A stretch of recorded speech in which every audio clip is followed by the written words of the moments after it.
What's up? All right. So what I want to talk about today is one thing that people don't know. See, I always talk about that it's important to start investing because now more than ever, you want to make sure that you have the assets to make you money so you can live a life. Or not necessarily live a life, but create the foundation for generational wealth so the generation that comes after you and the one after that can enjoy some of the privileges and benefits that others whose fathers or grandfathers or whoever came before that, whatever decisions they made that they're now benefiting from now. All right. You can't look at, these trust fund kids or whatever. Somebody made the choice to establish a generational legacy for them to profit from. It's no different than making an investment now and collecting your dividends later. Right. So you want to make sure you do that. And I get it. Your life, you basically have to make that sacrifice for you.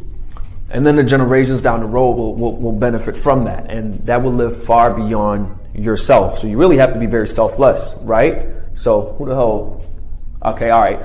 Just got a wonderful business email, dividends collecting. Anyways, so in order to do that, it's so important that you start investing with whatever you have now and whatever you can do, because pennies add up. And I don't know if you've seen it. Can I get this up somehow? Probably not, but it's in my feed somewhere. Compound interest, a penny doubled. For 30 days turns into millions of dollars, right? So pennies count. All right.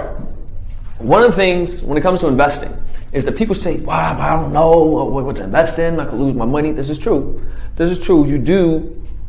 With every investment, it carries risk inherently. That's the whole point. The higher the potential returns, the higher the risk typically. There's a direct correlation. The lower the risk, the lower the potential returns.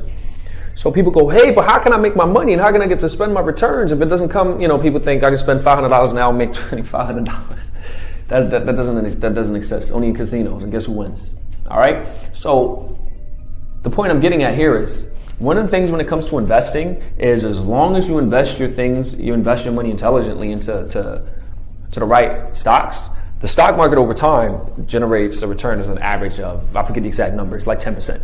So you'll be pretty safe if you put your money in the stock market, especially diversifying it, right? But here's one of the things I want to talk about. You can actually, in the event that you lose on any type of investment, you can write off your losses. And if you're asking yourself, does that mean what you think it means? Yes, that means exactly what you think it means. If you make an investment that doesn't pan out, you can actually write off those losses.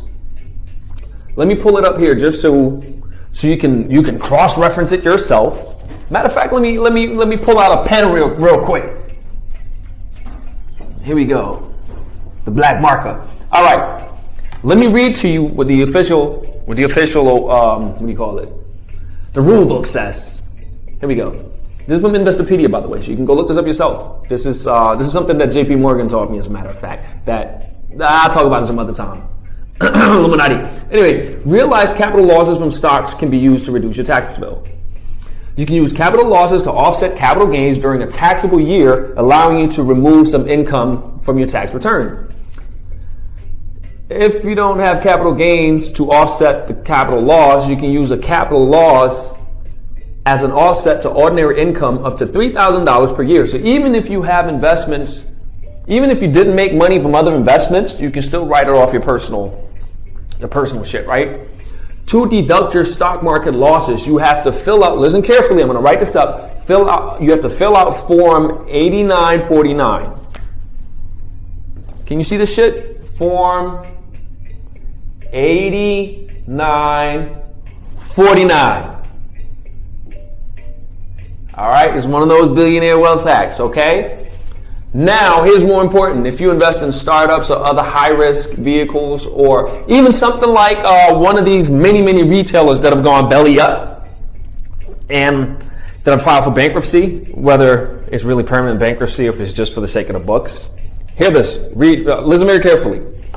If you own stock that has become worthless because the company went bankrupt and was liquidated, it means all the assets were sold like less than when you buy a foreclosure, it's like at a discount to value, whatever, just so it can get liquidated, turn into gas quick. Then you can take a total capital loss on the stock. So in other words, whatever you owned, you can write that off. You understand? Now, why am I telling you all this? I'm telling you for this reason. By you knowing this, not saying you should go out there and be totally reckless, because you still need to have something, unless it's like, you know, we're on a write off $3,000, but you still need to have gains that you can write it off against. You understand? Still invest prudently, intelligently, do your due diligence in anything that you do. But this is really, really helpful if you're trying, like, let's say you're diversifying here. Let's say you're real aggressive. Can you even see this? You can't see that this lighting is crazy. Let's say half your shit is in high risk, like startups and stuff like that. Then you better have some shit over here that's stable as shit, like some real estate or something. So that you have something in case you should lose over here that you can write it off against. And if you win totally here, you're not going to win in everything that's high risk. This is one of the wealth hacks. You can take the ones where you lose out and write it off against the gains where you actually win big. Just some tips here. But anyways, my larger point is this. You, yes you, can write off your stock market losses. So keep this in mind before you worry too much about getting started and losing your money. You actually write it off, all right?